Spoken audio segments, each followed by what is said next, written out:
Anyay mga ka-arts!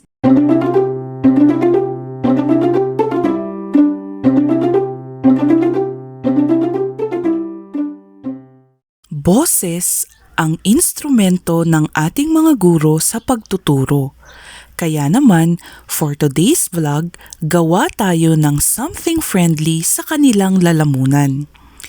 Meron tayo ditong Fox's Candies na berry and fruits, ginger bon, fisherman's friend, at Bactidol. Bilang lalagyan naman, nandyan ang jar or tall cup. Binuksan ko na nga yung mga candies para isort sila by color. Mabilis lang yan kasi konti lang naman sila. Ngayon, umpisahan na natin ang mag-layer sa tall cup. By color ang pag-layer na gagawin natin para may konting arts. Kasjay! Inuna ko na nga yung ginger bon dyan dahil medyo mas mahaba at mas makapal siya. Mas okay siyang pang base. Mas madali siyang iayos dyan pagka ganun. Ayusin ang pagsalansan sa kanila tapos siksikin nyo lang sila. Parang sardinas ba? Gumamit nga ako dyan ng stick para ayusin sila kasi naman pagka-sexy ng kamay ko, kasyang-kasya, oo. Yung first layer lang naman ang challenging dyan kasi nasa pinakamasikip na part tayo ng cup. Yung mga susunod, kayang-kaya na ng powers nyo yan. Next layer naman ay yung lemon flavor na candy. Siya kasi yung pinakamadami kaya siya ang isinunod ko dahil lumawak na din yung space na paglalagyan. Ganun lang ulit, iayos nyo sila dyan na parang sardinas at syempre patayo pa rin para consistent. Sana all! Isinunod ko naman yung blackberry flavor na candy. Naku, ang syrup-syrup ng lasa niyan mga ka-arts. Bet na bet ko.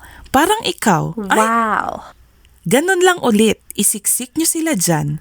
Hayaan nyo silang mag-bonding dahil karapatan nila yan. Ano ba?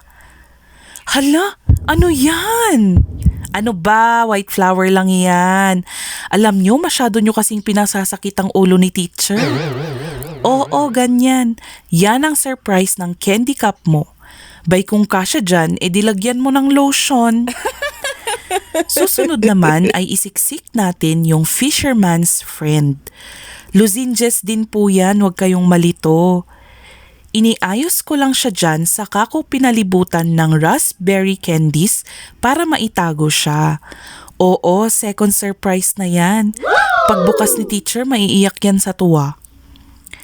O ayan, punong-puno na. Pwede na natin itong takpan. Yan nga yung ginamit ko na cake topper sa chocolate cake episode ko.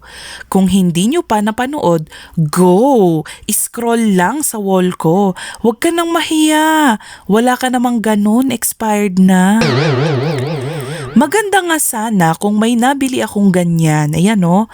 Kaso, out of stock sa AAA kaya ayan na lang, i-reuse natin yung cup ng milk tea na yan.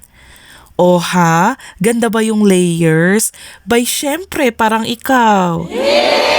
Gusto ko nga sanang magpakita ng sample ng candies in a jar. Kaso, ayan, hindi kasya.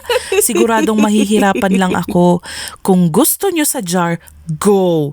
Gamitan nyo ng tong o di kaya'y chopstick. Trip nyo yan, bahala na kayo. Pakita ko nga din pala itong Bactidol lozenges. Ganyan ang itsura niya. Pwede nyo siyang gupit-gupitin kung gusto nyo siyang isali. Very good yan sa lalamunan. Warm feeling, kasjay.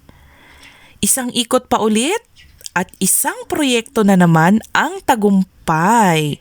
Siya di mga ka-arts, kasjay!